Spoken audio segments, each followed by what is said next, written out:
If you recall the book of Revelation,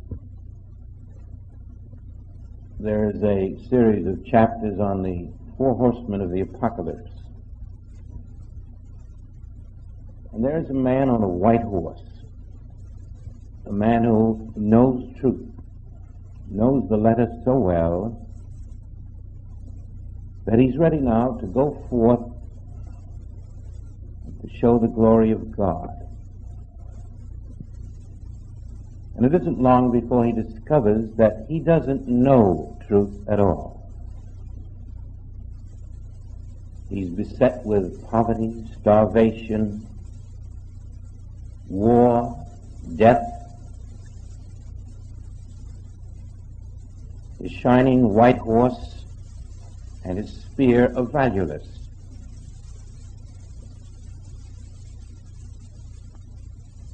And also, somewhere in Scripture, in the Gospels, we find a 12-year-old boy who does know truth, who makes a very pointed statement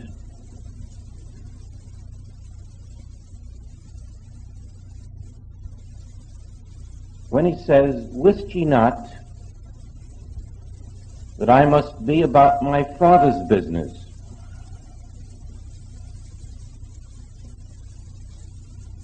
And we find there the keynote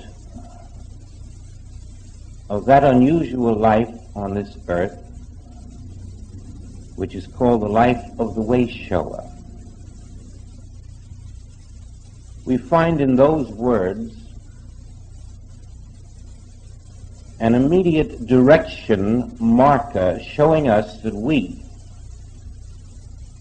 have in some way digressed from our Father's business. And even among those who have studied long and hard and have traveled through many types of study, all the way up to what they thought was the highest study, covering every rung of the philosophical religious, the philosophical scientific, the metaphysical, the yoga, the unity, the Christian Science, the religious science, covering everything we can think of and still, along comes war, death, the things of this earth. And we find that instead of having dominion with the truth we thought we knew, we are dominated. Helpless might be a more accurate word. And so we must see what this 12-year-old knew and what he meant by about my Father's business. He later said, "For this was I born, for this cause came I into the world, that I might bear witness unto the truth." And so we may equate my Father's business with truth. He also spoke about my kingdom. And we may equate my Father's business and truth with my kingdom. And because God is reality, we may finally say that my kingdom is reality. My kingdom is truth. And only truth is reality. And if you cannot walk in truth, you cannot walk in reality and cannot be about your Father's business.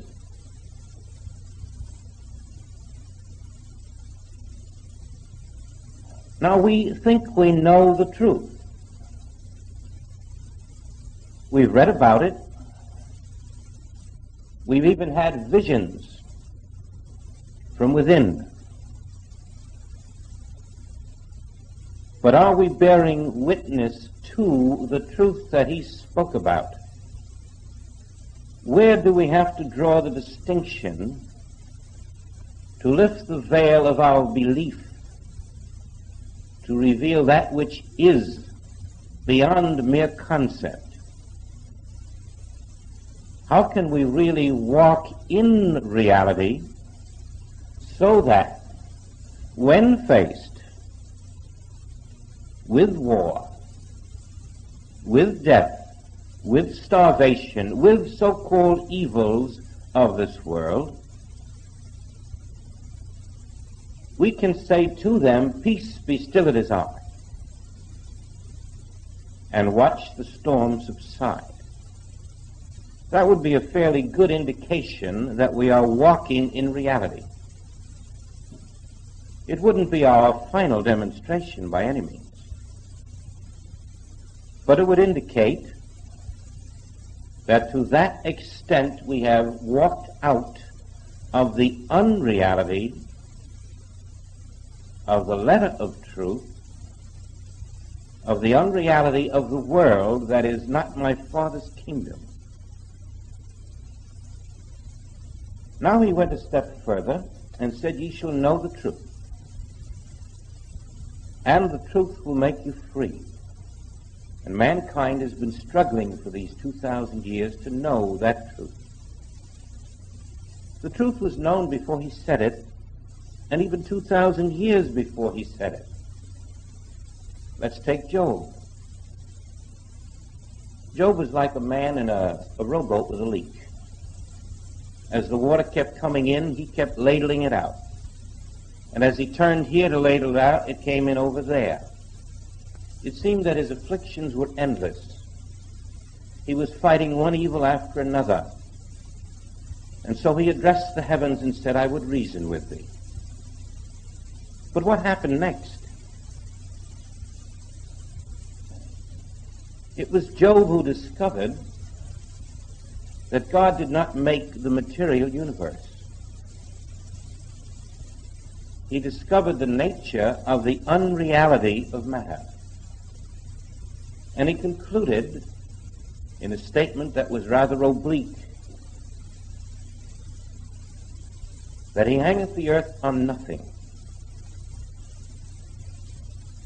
It's as if through the centuries a seed here and a seed there is planted, possibly without the intention that everyone understands at the moment the words are uttered, but rather with the intention that each seed in time shall bloom, and that truth will then later become apparent in a sort of a divine sequence, so that at the proper moment the truth will enter our consciousness one by one. Now what Job discovered 2,000 years before Jesus is still unknown in the world today. Job discovered the difference between thinking and knowing. When we say, "I know the truth," it has been our misfortune to make a misstatement. What we meant to say, but could not know the distinction at the time, was that we were thinking thoughts about the truth. And the difference is this: thinking has no substance. Knowing has substance. To think the truth cannot externalize as reality. To know the truth can. The man on the white horse thought about truth. Thought about truth is a cloud without rain.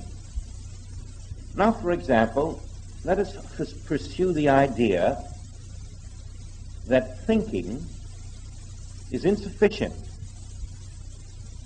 It does not go into the heart of reality. It falls short. And yet, my kingdom is not of this world. My kingdom is truth, reality. And therefore, because my kingdom is not of this world, truth is not of this world, And you in this world cannot know the truth. It is impossible for a human mind to know the truth. And as we spend another 4,000 years to know the truth, those 4,000 years will be spent in the same errors.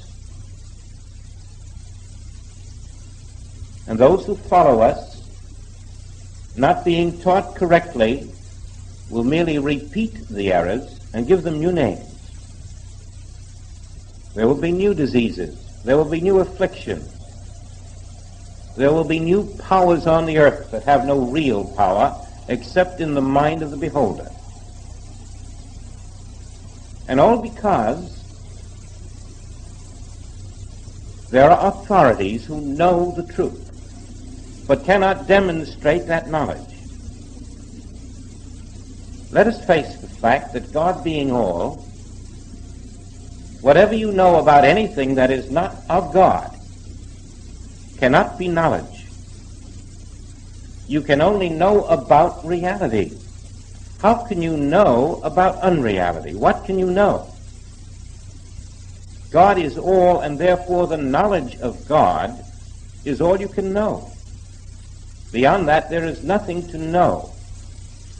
The truth ye shall know that shall make you free is that only God can know. Only God can know the truth. Only divine mind can know the truth. How can a finite mind know the truth? And so as we pursue this thought again, we take our own human thought. We find a very startling thing. Let's take you an hour ago. You may have decided to come here by a taxi. You may have decided to take a bus. You may have decided to drive. That was your thought. The next moment after your thought, you were either in the bus, in the automobile, or in the taxi. The activity followed your thought. First the thought, then the action. As you dwell for a moment upon your thoughts, you will see that whatever you think about ultimately becomes the action you take. Your thoughts externalize and become the overt action that you pursue. Now, if your thoughts are about this world, what kind of action will you have? Action in and about this world. If your thoughts are about matter, health, income, personal relationships, security, bodily comfort, your position in society, what kind of action will follow? And so we find that our thoughts become our ways. And because our thoughts are not about the kingdom, but about this world, our ways are about this world, and we are many miles behind the lad who said, "Wist ye not that I must be about my Father's business?" We are about our business.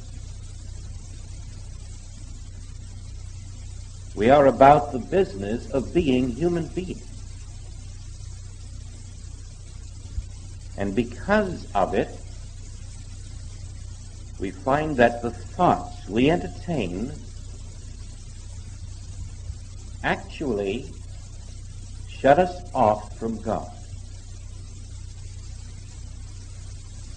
We are separated from God by our own thought.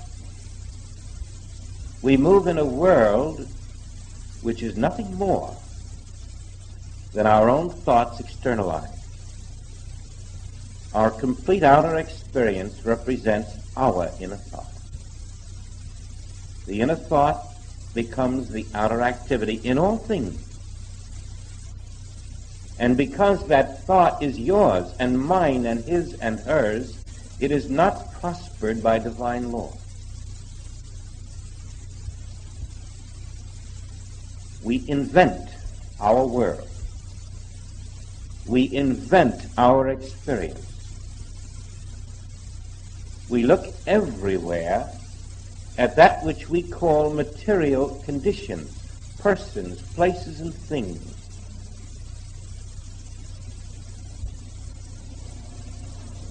But it is all our thought. We are looking everywhere at our thought about person, about place, about thing, about condition. And while we are doing this, present but unseen, unrealized, unexperienced, is the creation of God, perfect, flawless, eternal, immortal spirit. My kingdom of truth, of reality, is always functioning here, always at hand. But without a developed spiritual consciousness, the sense mind of man will continue in its thoughts and its ways, heedless of the statement that my thoughts are not your thoughts. Neither are my ways your ways. And now we're coming closer to the difference between thinking and knowing.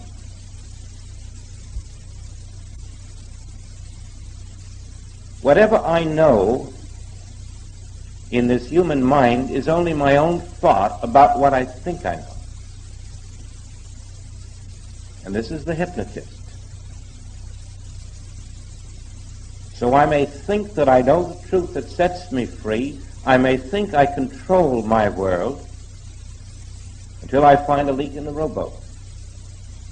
And then another one. And even though I know all the truth there is to know, the evils that beset me continue to beset me.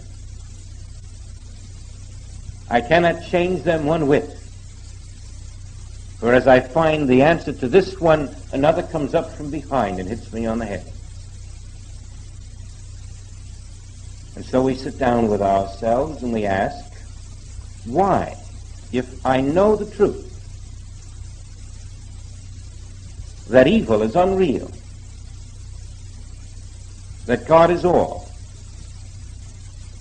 that God alone is power, that God alone is present, why does the evil continue? I know the truth. Why doesn't it set me free? And we have to find that missing link, don't we?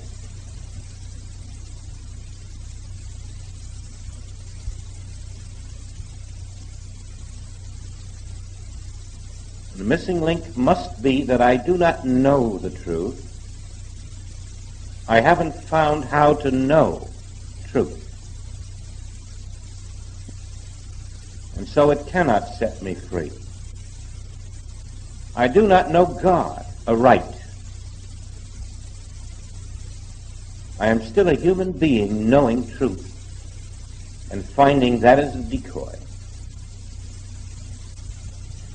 I am still living in my unreal identity, and I will continue to live in my unreal existence, suffering from unreal errors which I consider very real. Now if I take another step,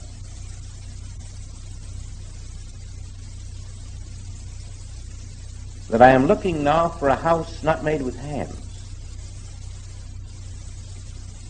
eternal in spiritual consciousness, eternal in the heavens.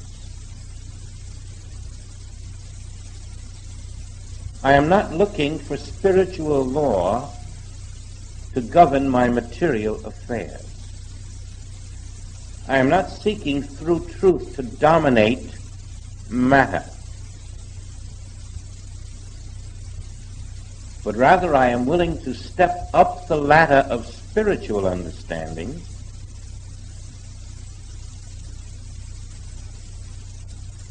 and to see the deepest secret.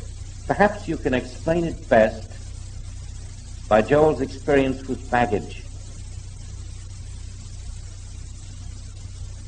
Many of us probably thought we understood that. And yet it bears directly to this discussion.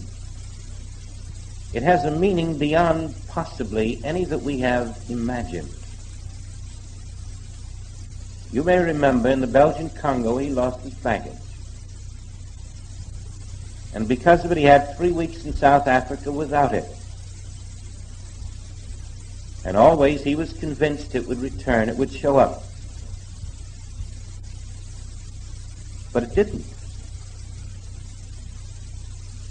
His needs were provided for, he ate, he was able to buy clothes and so forth and travel, but still no baggage. And finally, when he came to terms with the problem and found the truth, the baggage did appear. But he made one very significant observation. He said, my mistake was in the belief that the baggage would show up. Now that's what we must understand. That was his mistake. He actually believed it would turn up. And he said, that was my mistake. There was no baggage. And then we say, well, then how could it show up if it wasn't there? And then you see, if you come with that question, you've missed the point. And most of us have missed the point. There was no baggage.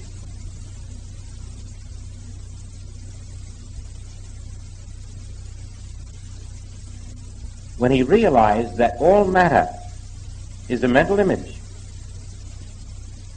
that's when the baggage appeared.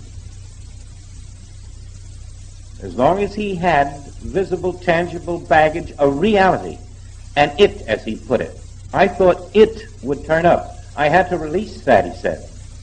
When I knew there was no it, then it appeared. And again you say, how could it appear if it wasn't there? The reappearance was the reappearance of an image. You must catch that the image of baggage was all that ever could be on this earth. Unless you catch that, you are going to go through this world with a material universe which is not your Father's business. Yes, you will see baggage, you will even carry baggage, you will pay for baggage, but there is none. And you must know there is none. You must know that all that is spirit. You cannot know the truth about matter. And the reason is there is nothing to know the truth about. The only thing you can know about matter is that it is not. You cannot know the truth about anything except God and God's creation. And God did not create matter, and whatever you know about matter is the knowledge of unreality.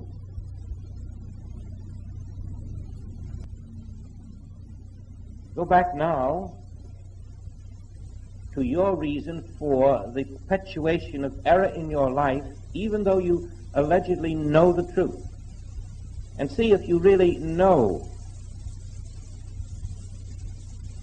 Examine error of any nature. Are you trying to make something of it? Do you have some baggage there? Can you see that the it which you call error, if it is real to you, if it is existent, even as an existent disturbance, you are not about your Father's business.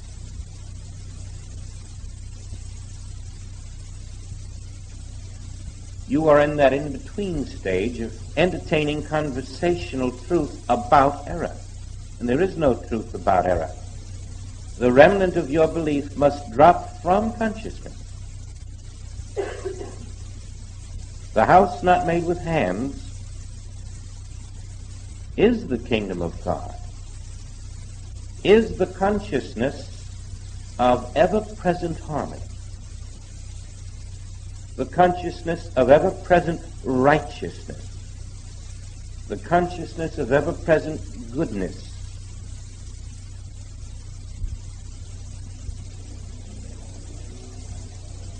And that consciousness, totally unlike the human mind, never has baggage, but instead it is conscious that all needs are fulfilled in the invisible spiritual kingdom, and how they appear and when they appear is completely dependent upon the degree to which I live in the consciousness of the kingdom of God, which is invisibly present, instead of in this world, which appears to be present. So we have quite a lot of soul searching to do. Our real existence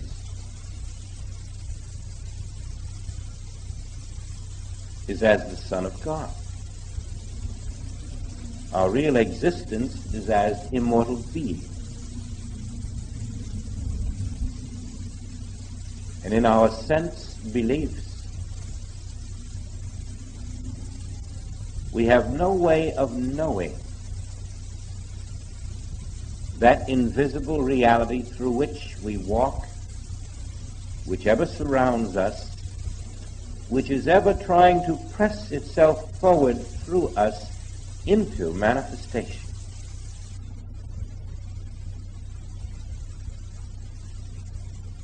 The most significant contribution you can make to this world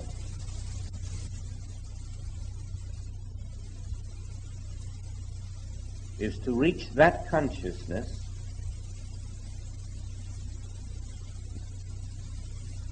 which knows that God is present where you stand.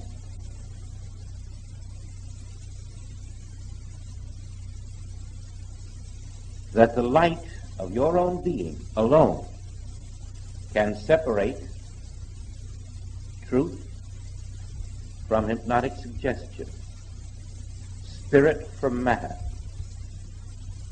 reality from unreality, the wheat from the tare.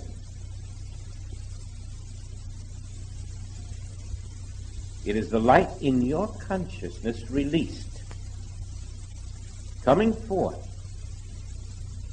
which knows the truth. And unless you are consciously releasing that light, all statements made about knowing the truth are ineffectual, unsubstantial. They are not able to speak with tongues. And yet you have within you the power of God which knows the truth and is called the Christ mind. And only to the degree that you are in the Christ mind do you know the truth, which in turn dissolves the outer appearances which are called error. It isn't your statements, it isn't your intelligence, it is the eternal Messiah within who knows the truth that I in the midst of thee am God.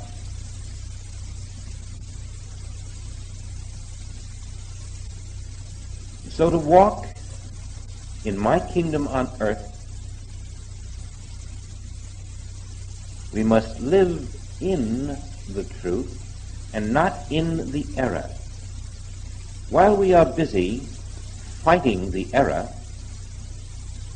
trying to in some way isolate the error and then remove it,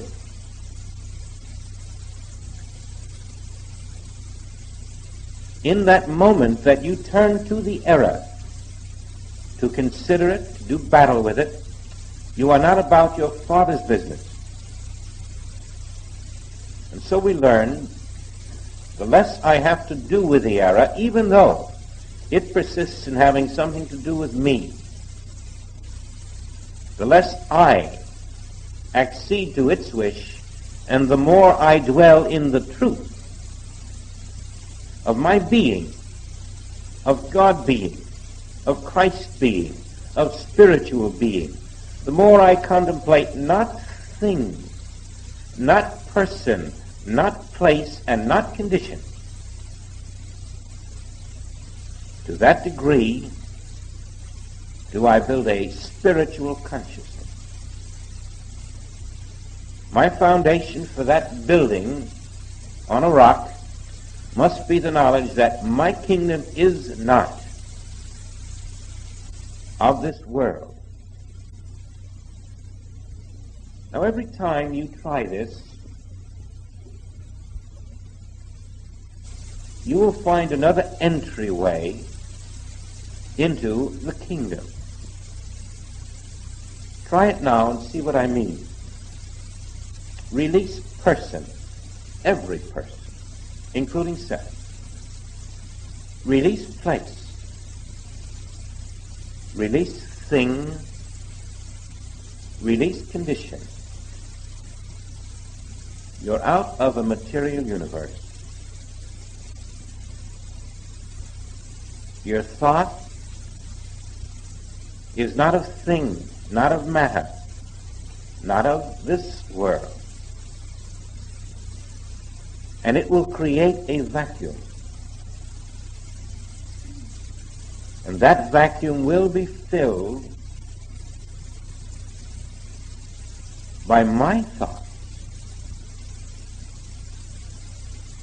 My thoughts will flow into the vacuum when you have released person, place, thing, and condition. And then my thoughts in you, divine thought in you, becomes the motivation for the activity that follows. And just as human thought led to human activity, now divine thought brings divine activity. And you have a great secret. My Father worketh hitherto, and I work.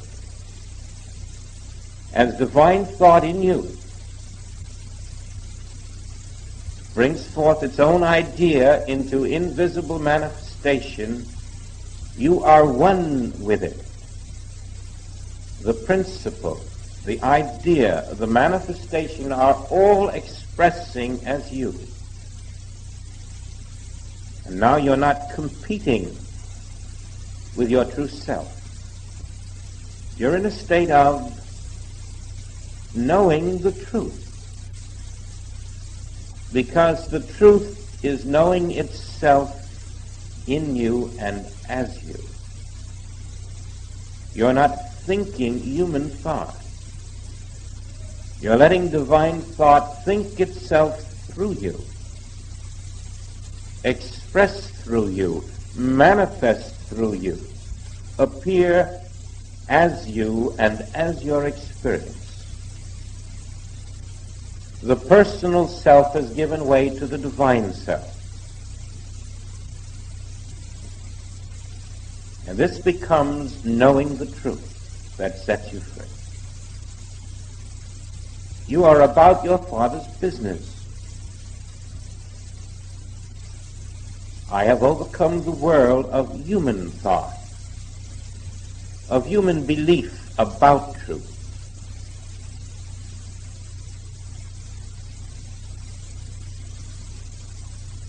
And now that divine thought is your thought, divine ways become your ways.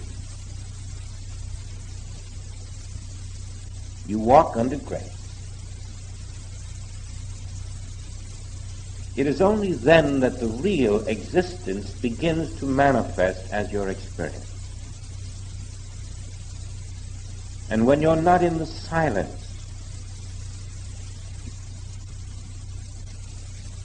you spend your time aware, not of things, not of persons, not of conditions, not of places, but aware of the qualities of God, remembering always that whatever your thought is must appear in the outer as your experience. Then why think of war? Why think of evil? Why think of error?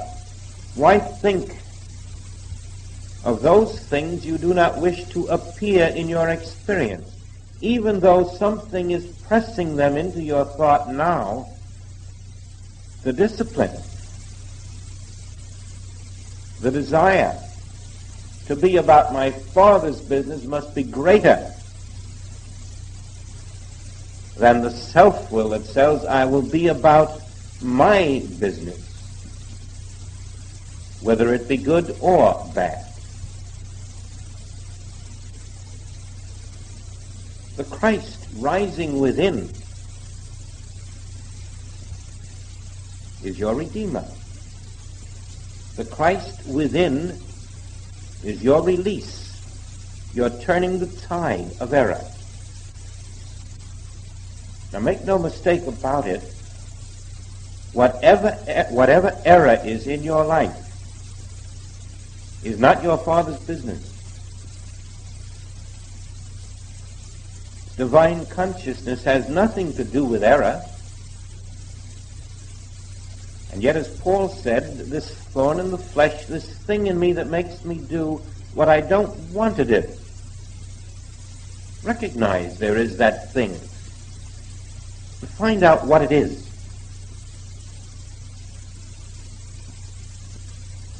When one day the weather is gorgeous, when the sky is blue, when the breeze is balmy, when the waters are tranquil, don't say this is God's perfect physical universe. But no, this is but a hint of the real beauty behind it. Never make the mistake of accepting the physical world in all of its beauty as your Father's creation. For the next minute you'll be faced with the fact that your Father's creation is suddenly a hurricane or a flood or an angry storm. Then what are you going to say? If you had just thought it was reality, then what changed it? You'll have no difficulty if you have known that all you can ever behold in this world is thought. This is a world of thought. That which we call matter is thought. All matter, without exception, is thought. Well, who thought up all the weather? We didn't do it individually. You don't think up a storm. And so you find there is a universal thought, a regional thought, a localized thought. And this universal thought is what changes the weather. From a beautiful Hawaiian scene to a tropical storm. God has nothing to do with it. And you find that as you can live in the truth and watch the tropical storm, knowing it is no more real than the beautiful weather before it, you are knowing the truth. that spirit is all there is, and that which we call matter is our universal belief about spirit, individualized through each of us as an appearance. And now we see the whole material world as thought on a cosmic level, individualized through each of us appearing as, even our form, thought externalized. God did not create those forms. Now you must live in that realization, honoring only spirit, honoring the truth of ever-present perfection in all things, until you begin to be conscious of the fact that harmony is always present, invisible to all human sense perception. Harmony is always present. Your consciousness that harmony is ever present is your acceptance that God is always working day and night. This becomes a feeling, an awareness that the presence is ever present.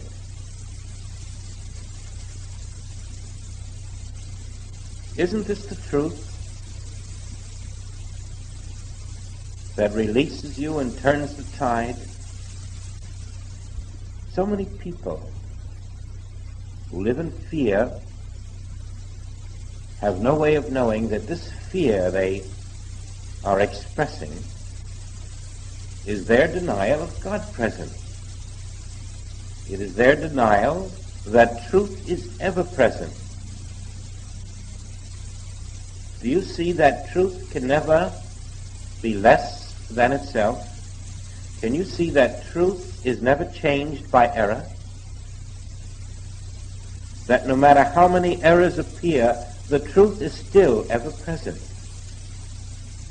And it is your spiritual consciousness that makes you aware of the truth that is present in spite of the seeming errors. Whatever discord you have does not change the truth that is present. But your unawareness of the truth manifests as the discord. Now, as you permit yourself to take no thought, knowing the trap of thought, how thought even persuades you that you know the truth. As you take this divine advice and learn to consciously turn away, lift your vision above person, place, thing, condition, you will find that truth will come to you in an infinite variety of its own form.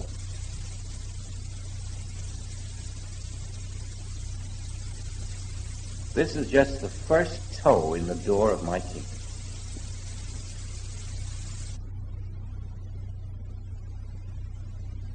When Joel goes further than that and talks about the unfettered forms that he sees,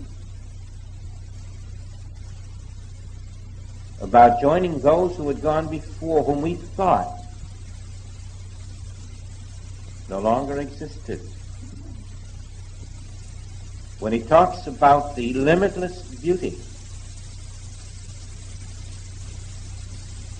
and when we make our comparisons with our own individual experiences, the glimpses we have entertained, of that invisible universe called my kingdom,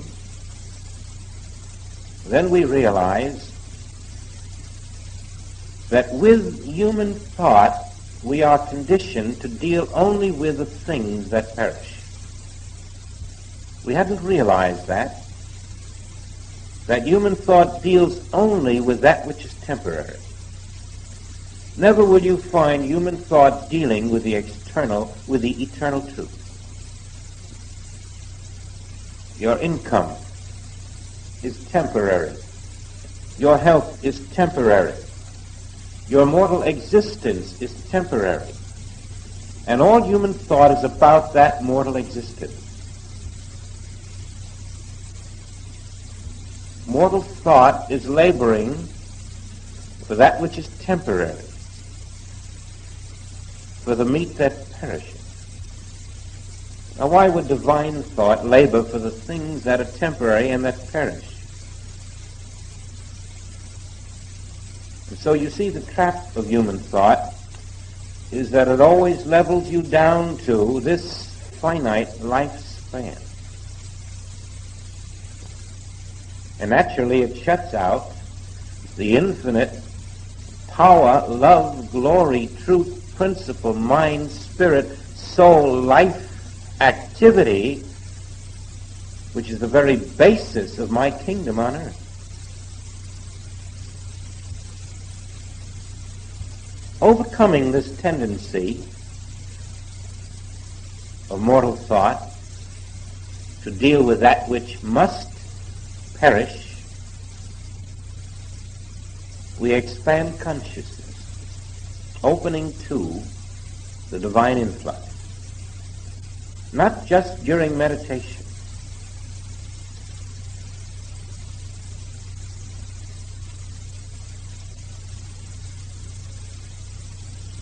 Why should we go for gold for 3 minutes and spend the rest of the 24 hours with tin?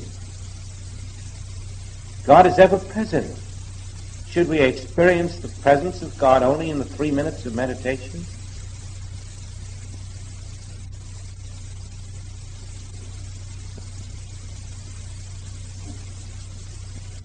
The real universe, being non-corporeal, non-structural, non-physical, non-material, non-mortal,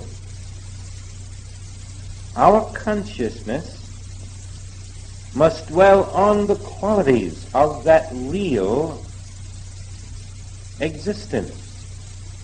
If you are communing within, if you are contemplating harmony, what will externalize? If you are contemplating eternality, what will externalize? Your consciousness will externalize. Always, we on the external are but that appearance of our invisible consciousness. And if we rise above our human thoughts, our human sense of things, and release that Spirit of God in us,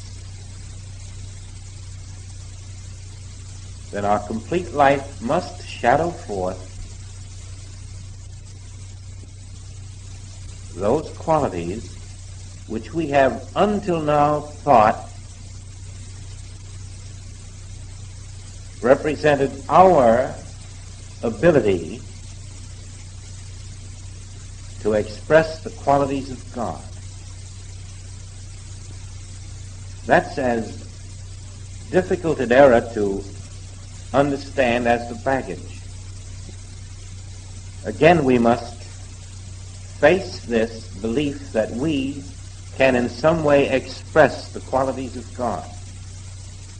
We must understand that we never can express the qualities of God. You do not have the ability. There is no one on earth who can express the qualities of God. It is a case of mistaken identity. God expresses God's qualities where you stand, and only God is there. It is God who expresses God's qualities. And only God who can exist.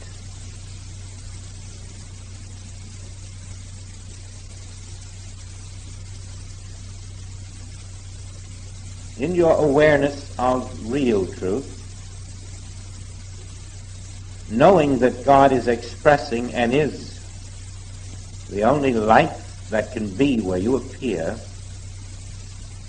you catch the glimpse of your reality, of your kingdom, of your immortal self, of your real existence. You are that Spirit of God which is on the earth, invisibly manifesting itself at this moment everywhere. And it is your human thought, believing otherwise, which creates a false sense of existence about your real self and your real universe. And in that wrong identity and wrong universe, that is where error appears. It appears in what we have called thought, and come to learn is never thought, it is imitation thought. There is only one thinker. And all human thought is an imitation about thought. We have no capacity as human beings to think. But we do have the capacity for imitation thought. And it is that imitation thought which thinks it knows the truth, which has an imitation truth. And that is where we all founder on the reefs. Now we're removing our duality because the secret of living in truth is to recognize that only truth can exist. You remember in the early metaphysical days how you were using arguments? You remember how you tried to heal sick bodies, to make poor people wealthy, to remove problems, and then as you advanced, that wasn't what you tried to do at all. You began to see that even while you were doing these things, you still had your conflicts. You still have mountains and valleys, joy and sorrow, extremes in both directions. And you realized there was something beyond.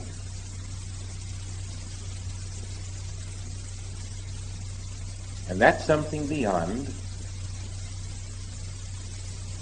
is the power of divine thought in you. Divine thought is the kingdom of God. Divine thought is truth. Divine thought is life. Divine thought is harmony. Divine thought is beauty. Divine thought is its own manifestation.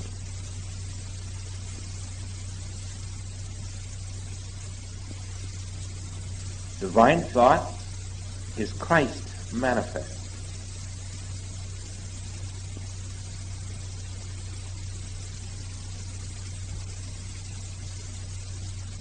The moment your mind then begins to reach out to understand, you are trying to accomplish the impossible. That is when you must quickly catch the intruding tempter,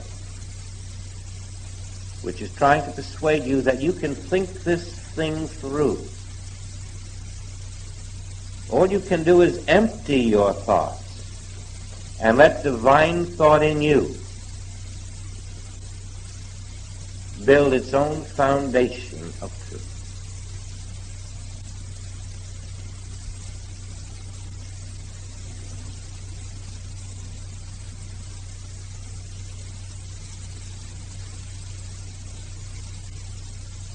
I know no person,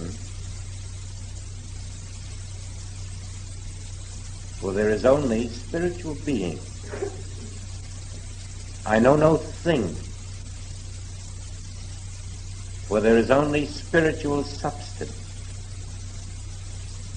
I know no condition, because spirit is unconditioned. I know no error, because spirit is ever perfect, ever functioning, ever being itself, and besides spirit there is nothing else.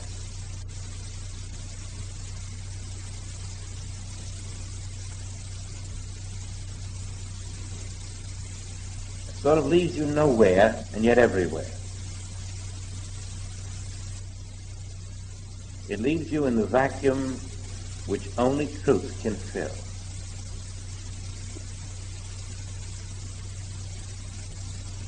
This is your way to dominion, and when it hits hard and fast.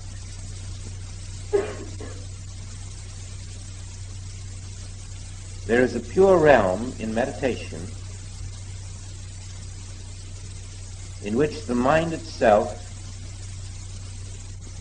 which had intruded and up to now had tried to control, suddenly finds no place for itself, and you're in this clear, fresh, spiritual atmosphere where time and space are completely out of your consciousness. You may call it seeing all of the wisdom of the world in a second. That is timeless. But these moments become quite frequent. And in these moments you are being fed the substance.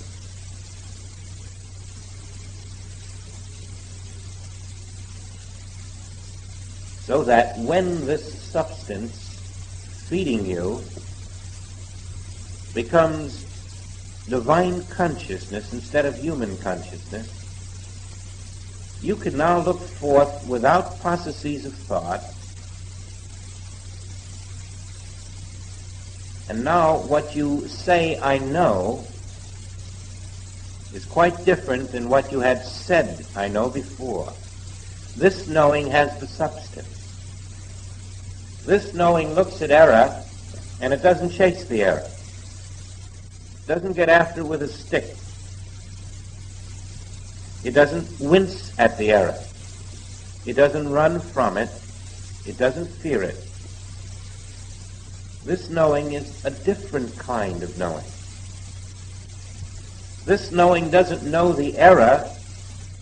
It knows the invisible truth instead of the error. It dwells in what is. And it doesn't dwell in it with effort. It doesn't have to take thought about the truth. It is now the consciousness of truth. It is that kind of knowing which requires no reflection on your part, no thinking to know. It is beyond thought. It is a knowing that is as deep as your name, the facts about yourself. It is an automatic knowing. You become the living consciousness of truth. You see that? The consciousness of truth is yourself. And that knowing can look at any error of any nature, death itself. But it never departs from the truth of its own being. It never accepts the lie about itself. It is always about the business of truth. It is always the living kingdom of God on earth. Now we are to build that consciousness. We are to live in that consciousness called Christ consciousness, truth consciousness, reality consciousness, kingdom consciousness, God consciousness, Father consciousness, which can look at any appearance of error in this world of any nature and know the impossibility of it, because only God is. Only truth is. Take that word impossible.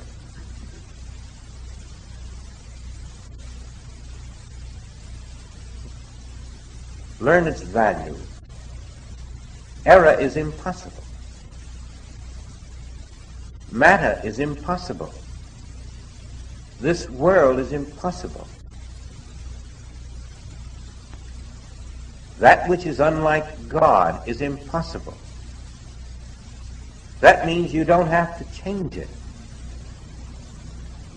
You don't have to improve it. You don't have to correct it. It only seems to be there. What you have called death seems to be there. Nothing can remove living consciousness.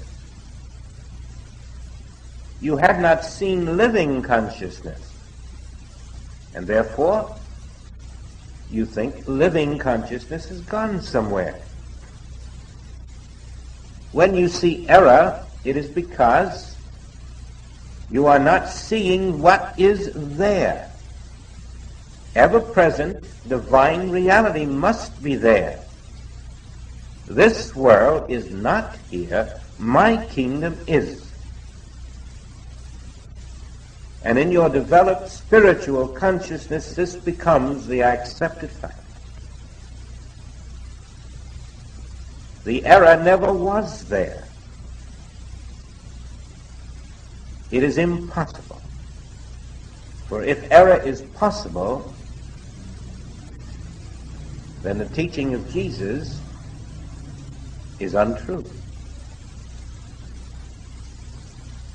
The teaching of all the mystics has no point whatsoever if there is a possibility that truth is not omnipresent, that harmony is not omnipresent.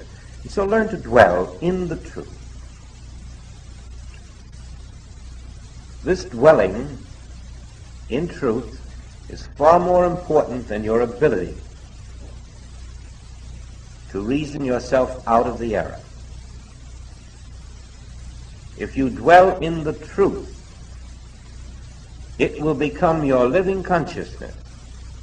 And where error might have appeared, truth will manifest itself as the external experience, preventing even the appearance of the error. So we dwell in love, we dwell in harmony, we dwell in truth, we dwell in peace, we dwell in fulfillment, we dwell in ever-present spiritual reality. We are taking no human thought. Every human thought is a digression from your Father's business.